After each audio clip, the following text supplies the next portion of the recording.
everyone. Welcome to Riff On This, candid conversations behind the music in Florida. And if you know anything about Florida and the music, you know that this is a big old state and we have a ton of talent. But we're here for all of the juicy details and amazing stories behind all of the rhythms flowing through all the genres in the Sunshine State. I'm your host, Samara Kokinas, taking a break from the weather to catch a musical vibe with you.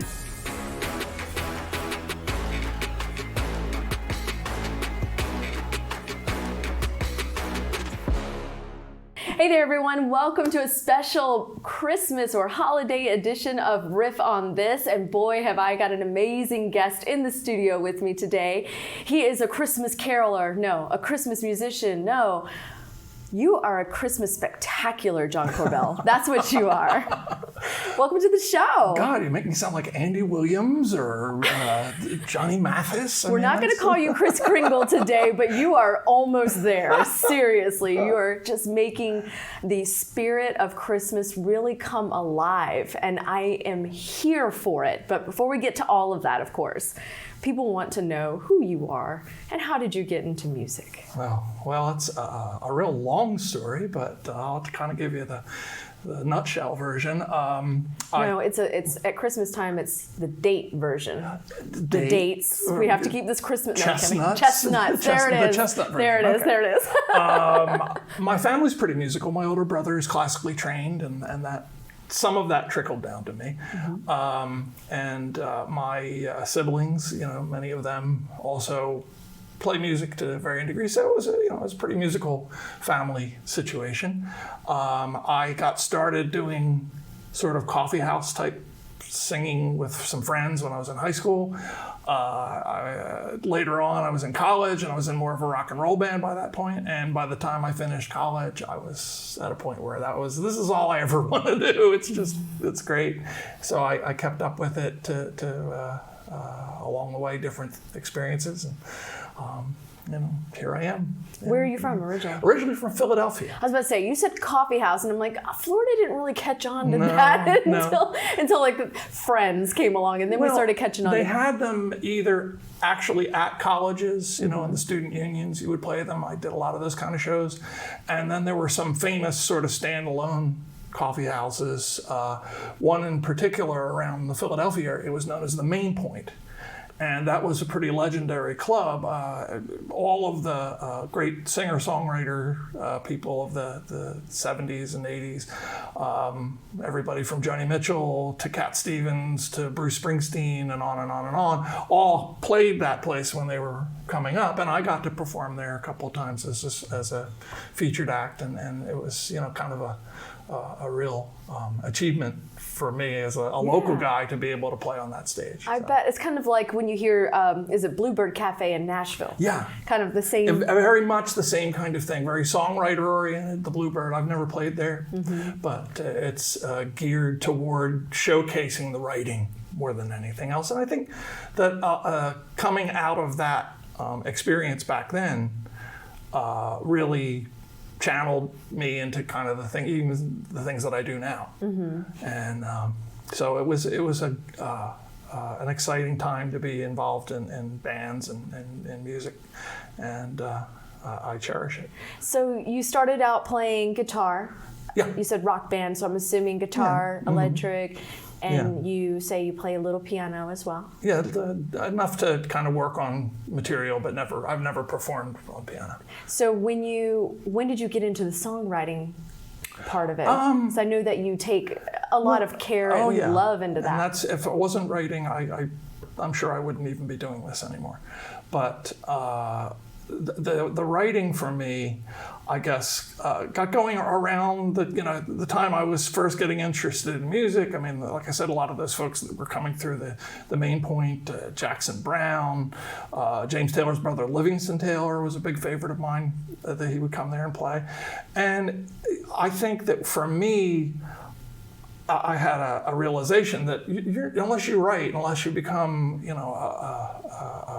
successful in terms of creatively successful in terms of your songwriting, that's the way people are going to take you seriously, because at least in that framework, that's what it seemed like to me, And so I started to focus on that early on, and my focus has always been trying to have the songs be what's out front.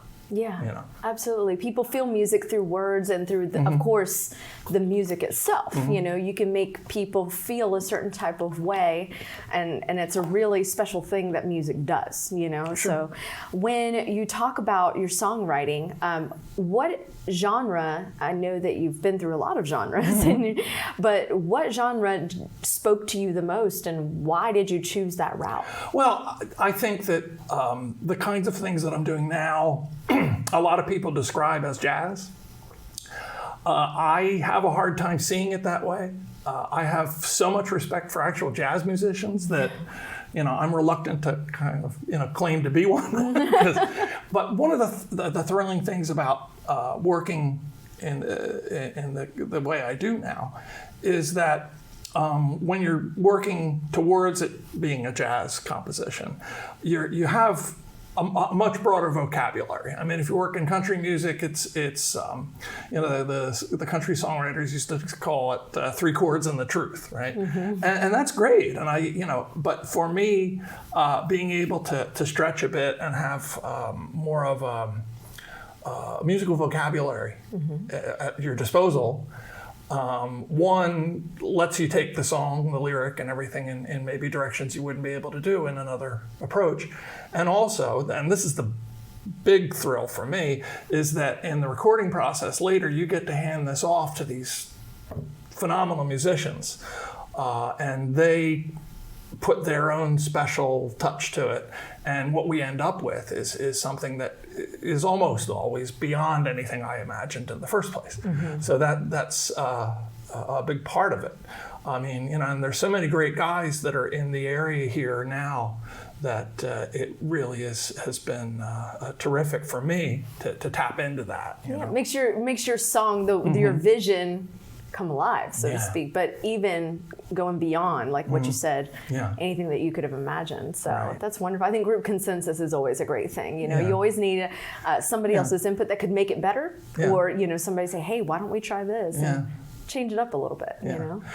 Well, in recording, you know, it's still producer's medium. You do want to have somebody that's kind of the central figure in driving it. And as the artist, you're too close to it to really take that role. I mean, you know, one of the things that with the Christmas song that I'll be doing later and the other recordings that I'm working on now, here in the Orlando area, I'm working with a terrific musician, Mark Falchuk.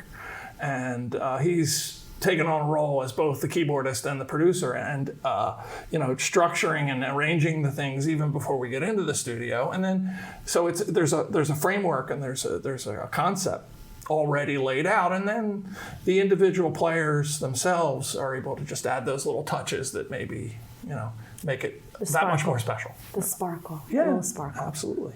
So your first album, or your first EP, correct? What got you to say, hey, listen, I'm going to put together an EP? Well, I got approached by a producer in Nashville. The first 2 EPs that I did were both recorded there. Art Ward is his name, and terrific guy and very, very busy in the Nashville in the recording scene. And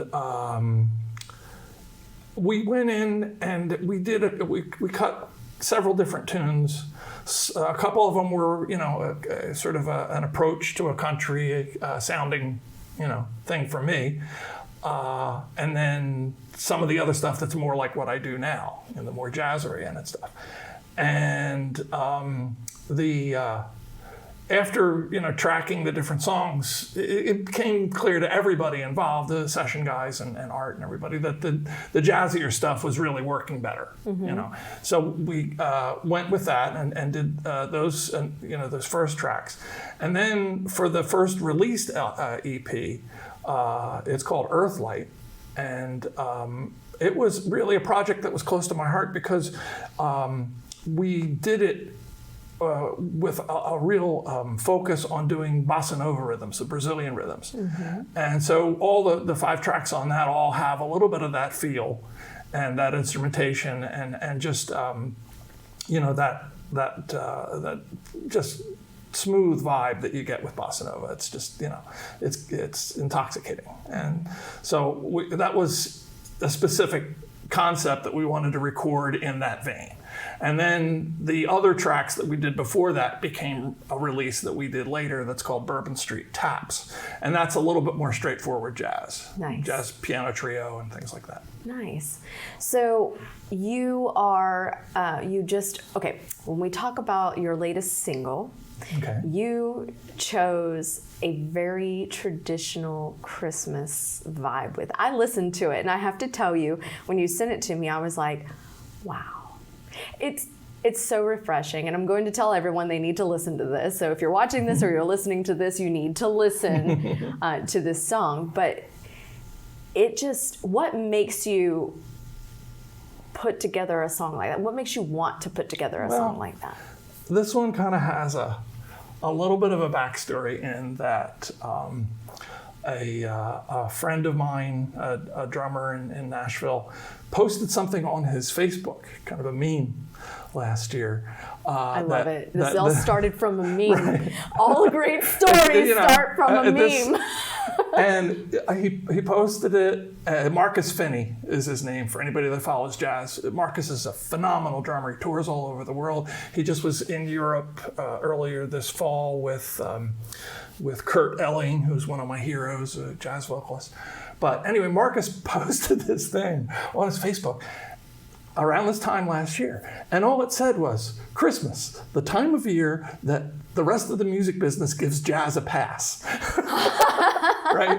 And it's like, that's so true. Mm-hmm. It's funny, but it's really true, because this time of year people will listen to these traditional, like you pointed out, these traditional sounding orchestrated songs mm-hmm. that maybe the rest of the year they're listening to hip hop or country or whatever else they like, but this time of year they'll tap into that right and enjoy it, And so the notion came to me that if I could write something with that kind of a traditional, I'm a huge fan of Nat King Cole and Johnny Mathis and a lot of those crooning singers from the late 50s and early 60s.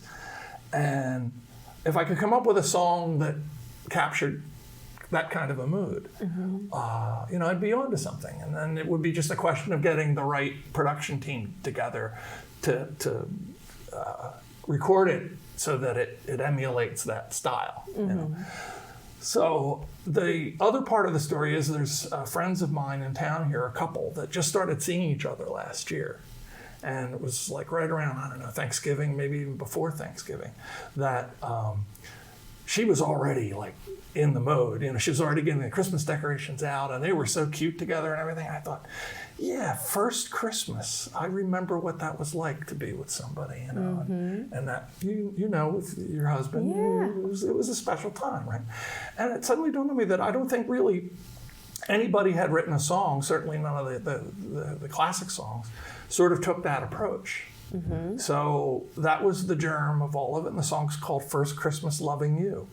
And very thrilled with it. It's been doing great on Spotify. It's already up about 100,000 streams already. Wow! It's just the beginning of December. Yeah. So, 'tis the season. Indeed. 'Tis the season. So it's doing great, and it's been and a lot of people have told me, because nobody's ever had that particular angle on Christmas before. I was just about to say that, because with Christmas music you either get the Jingle Bell Rock or the Oh Christmas Tree, or you get the real traditional religious songs, or you get sad, like Come I'll Be Home for Christmas, or Baby Come Home. You get all of these sad. I'm like, why is it so depressing? I get it. Yeah. People get wintertime blues. Yeah. Oh, yeah. However, must we amplify it? It's already a hard time of year. Everybody's going broke. The songwriter tends to channel whatever they're feeling into what they do. So many of the times, it's probably their own. I mean, you mentioned "I'll Be Home for Christmas." Yeah. That is a particularly sad song, and I'm a bit of a student of songwriting and songwriting history, and I always want to know who wrote what, And the backstory to that is that song came out right at the height of World War II, where so many families were split up. Oh, see, I didn't know that. And the troops were overseas, that song became really an anthem of the time, in that it spoke to what people were experiencing, you know. Well, it's sang so beautifully, you know. You're just, when you listen to it, you enjoy it, but you're just like, wow. Or, you know, the song "Last Christmas, I Gave You My Heart," and the very next day you gave it away. Yeah, George. Wow, talking about. Right, that's another great one. Can you re-gift that gift? That's a hard gift to re-gift. And he says, "That's okay. I never thought of it that way, else." but yeah, that's funny. So like I said, you know, I'm not going to lie, I'm very proud of what we did with this. You know, like I said, for me, I want the song to be the star. I appreciated the it. recording that Mark directed and the piano work he did on it, and then all of the horn orchestrations, the woodwinds and the saxo and all that were all done in Nashville by a guy that I worked with previously, this guy Chris West. And it just, without really a lot of, you know, any single person nudging it, it just fell into place like it was meant to be. Well, so I can tell you, I thoroughly enjoyed it, because it made me want to, you know, first of all, get a real fireplace. Not that we use it that often here, but it made me want to be in a cabin in, you know, in the mountains with snow falling and having a nice little hot toddy or cocoa, whatever you want. I like the bourbon. But, you know, something, and it was like a very cozy and just a very loving song. So I thoroughly appreciated how you captured the innocence of love during this time of year. It's beautiful. It really, truly is. So I don't know where you were in your mind to write that. But I like that spot. That's a great spot to be. Like I said, it was both seeing my friends be in that place last year. Well, the meme. And the meme. But that was more like, you know, doggone, I gotta write something, because there's people that'll listen to it this time of year. Yeah. But really, you know, it kind of got my own memories of different relationships that I've had and stuff. That, you know, it's a great time to be with somebody. It is, and it's always so, you know, the first ornament. Yeah. And there's all these little things that you remember about that first Christmas. And so I think you captured that beautifully. Well, thanks. Beautifully. So, and your voice is phenomenal. I have to tell you, I was when you sent me some days are better than others. But you know, when you hear someone, you're like, okay, am I going to like this? Without a doubt. Absolutely, your voice is great. Your music, Thanks. your composition, the way you compose music, it's just beautiful. You do a great job. So, what are you looking forward to in 2023? I mean, I know it's not that far. It's right around the corner, and this scares me so much, because this whole year just flew by, and I'm sure you did much. It really did. 22. I can't even believe that it's the holidays already. Actually, the truth is that the Christmas song, which we tracked back in June of this year, 22. Christmas in June, not July. The original plan was, like, I had the Christmas tune. I wanted to be able to have it ready so that I could promote it and all that. So I knew that I had to get on it and get it done in the early summer to have it mixed and mastered and everything in time to start doing some of the things I'd planned. So we went in with that song, and I had one other song that I had the guys work on. And the guys, some of the guys had worked together, like, maybe one or two of them had worked together separately, but not all of them as a group together. And the session just went so smoothly, and everybody was so, you know, hey, I got this great idea, you know. So it just gelled. I thought, I would be a fool to let this grouping of players get away. So I've, since June now, had 3 other sessions with them. And I have plans to do yet another session with them after the first of the year.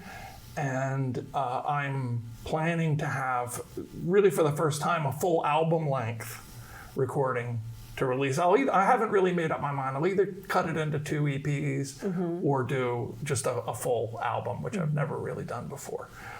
That's a great adventure for 2023. Yeah. So it was really the Christmas song that kind of got that process started, because it got these particular musicians to kind of gel the way they did. I'll rattle off some of the names, because some of the folks listening and watching here in Orlando may be familiar with some of these guys. I mentioned Mark Falchuk, who's an amazing piano player. He's featured at jazz tastings on a regular basis as kind of the semi-house guy there, along with Ezra Henry, who is also a drummer. And I met those guys by singing at jazz tastings on occasion.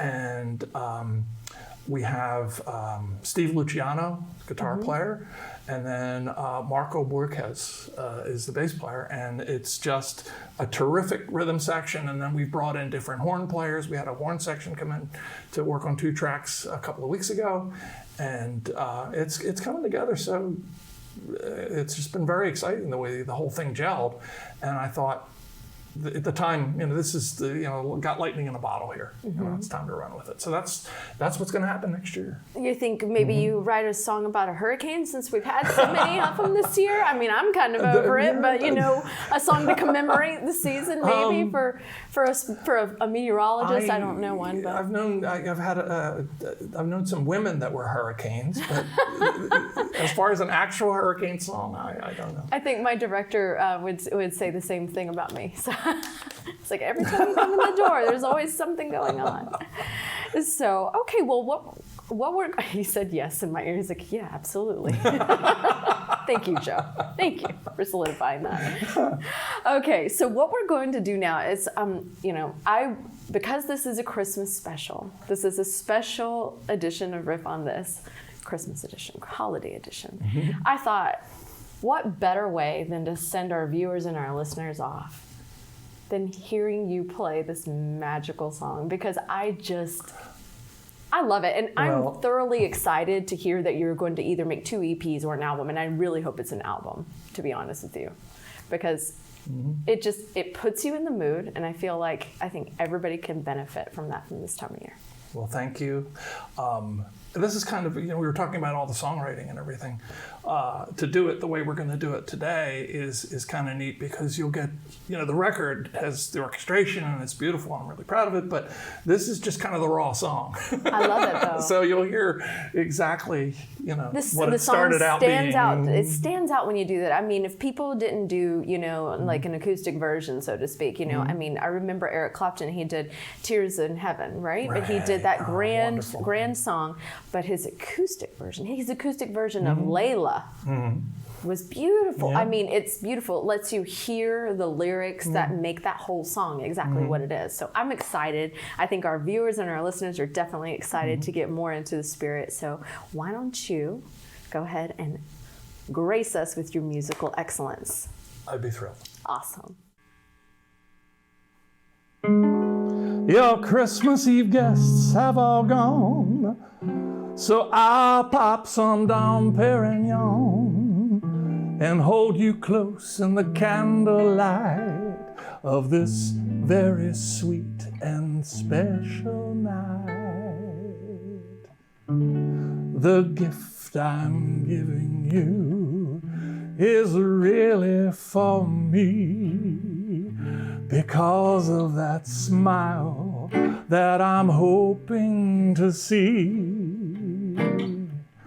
when you unwrap what I've slipped under your tree for this first Christmas loving you.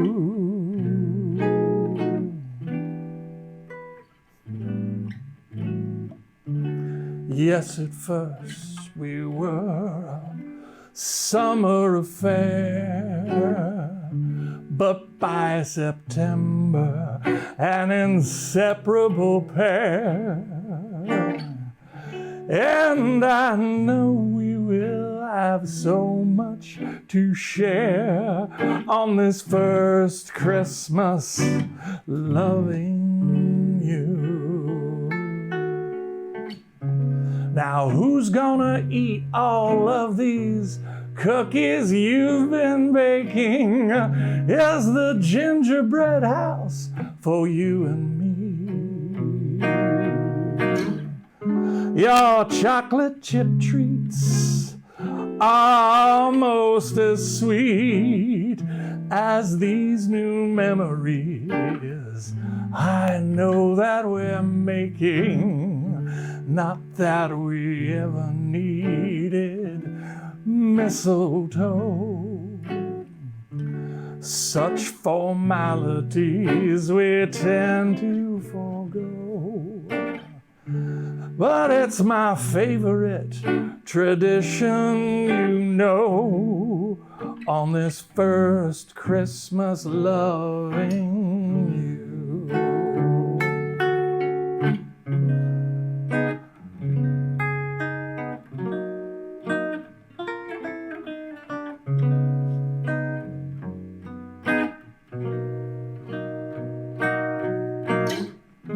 I fight back a yawn, White Christmas is on. It's all the better for the chance to hold you. Not that we ever needed mistletoe. Such formalities we tend to forgo, but it's my favorite tradition, you know. I feel this wonderful glow. I don't know how else to show all of the joys your kisses tying a bow on this first Christmas, our first Christmas, this first Christmas loving you,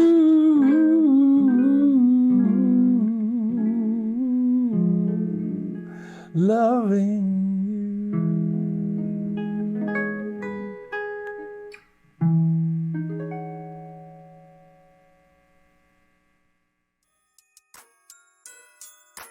Thanks for listening to this special holiday edition of Riff On This, and a huge thank you to our special guest, John Korbel.